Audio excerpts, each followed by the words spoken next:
என் அன்பு உறவுகள் அனைவருக்கும் வணக்கம். 19/9/2025 வெள்ளிக்கிழமை பிரதோஷம் இருக்குதுங்க.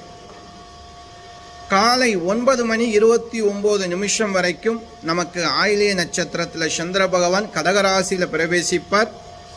அதன் பிறகு சிம்ம ராசி மக நட்சத்திரத்திலே சந்திர பகவான் பிரவேசிக்கக்கூடிய அற்புதமான நாள் பிரதோஷம், சுக்கிரவார பிரதோஷம். இப்படி வெள்ளிக்கிழமையில் மகம் நட்சத்திரத்தோடு சேர்ந்து வந்திருக்கக்கூடிய இந்த பிரதோஷத்தை எப்படி வழிபடலாம்? மாலை நேரம் தான் பிரதோஷ காலம் சொல்லுவாங்க. 4:30 6 மணிக்குள்ளாக மாலை பிரதோஷ நேரம். இந்த நேரத்தில் உங்கள் ஊருக்கு அருகாமையில் இருக்கக்கூடிய சிவாலயங்கள் சென்று சிவபெருமானுக்காக அபிஷேகத்திற்கான பொருள் வாங்கி கொடுக்கலாம். மறக்காமல் வில்வத்தால் உங்கள் பேரில் அர்ச்சனை பண்ணுங்கள்.